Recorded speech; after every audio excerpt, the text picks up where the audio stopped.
The trees, like, they're growing themselves. They don't be breaking out like the sheep. They're grand, like, you know. We used to keep a lot of sheep at the time, and we would grew a few spuds as well. There's marginal land we had for sheep, like, so we decided to plant it to use the premium to build up the potatoes, like, you know. Well, at the time when I did it, I said to you, it was marginal land. It was suitable for grazing, but not for tillage. And I even remember at the time I had a local man who used to work for Coillte, and he said to me, "Brown, you'll make nothing out of that. You know, it's too fragmented."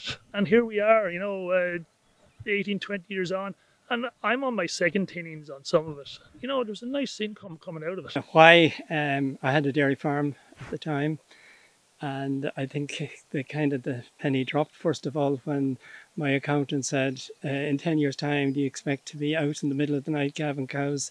It got me thinking, and this was an out farm, so we decided that at least some of the land should be put into trees. I was born into a small holding and on the edge of Portlaoise, and at some stage we became very restricted in what we could do, and in fact some of our land was compulsorily acquired, and at that stage I said, what am I going to do with the money that they're giving me for this land? So I can buy more farmland, which was an option, or I can buy other sort of land, and I bought forestry land. Basically, my father planted the plantation back in 2003. He was a farmer stroke cattle dealer, and he got Parkinson's.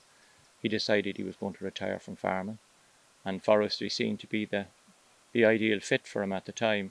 Now, with hindsight, a lot of our neighbours have planted around us. In my father's time, there were no premia, and there was no grant either, that I can remember. It was just you made money out of the wood, you know. So I'm on second rotation in some of the farm at the moment. I have plantations now that I have taken 4 tinnings out of at this stage, and really good stuff, top end forestry, if you like.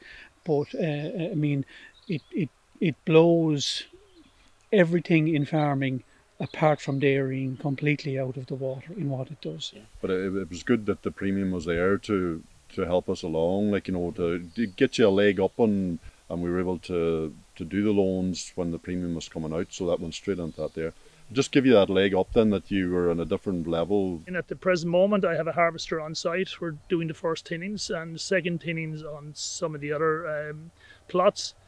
I mean, go back 3 years ago, there wasn't a big return out of tinnings, pallet wood, sawlog, but now there is. So I actually did some of the thinning myself, and then I had the timber, and then I was like, well, what am I going to do with it? So just to kind of, I suppose, make the most out of what we had, I set up a firewood business, and it's been growing steadily, you know, year on year. So that's all the hardwoods now. We've just thinned them again. So I've got more timber down in the yard, and yeah, it's a small business, don't get me wrong, but it's growing, and it's enough to give me enough money to keep me here. And, you know, that's really the objective of this, was that I can stay and live in rural Ireland and live in the local community. So that's the forest is allowing me to do that. And it's funny, when we have people over visiting us, they always say, can we go down to see the forest? They never say, can we go out and see the sheep? Do you know, because they see the sheep in the field every year. So they go down to see the forest, and they love it. So definitely as a thing to pass on from generation to generation, I think it's a fantastic. And apart from the tax benefits, I think as a to have an emotional attachment to something is great. Very happy, very happy. I mean, I've this girl looking after me as well as a result.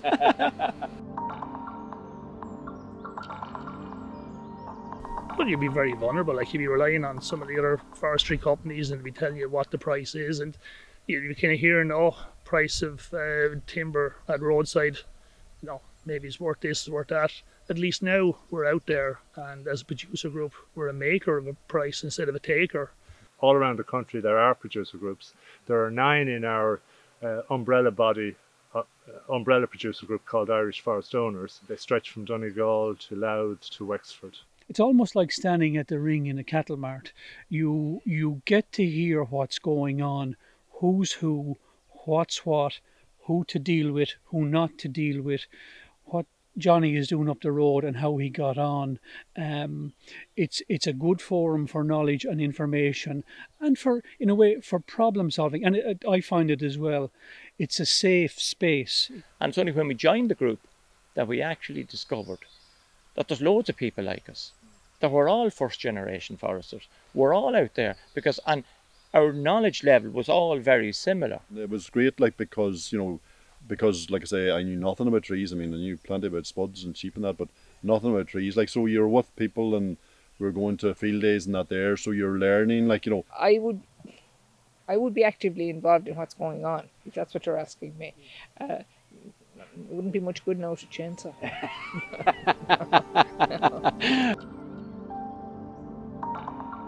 I would encourage everyone to go walk in their woods and just bring along, a little saw or something with them, and you can just prune as you go along, and then you get to know your woods as well. I think that's a really important thing, is to know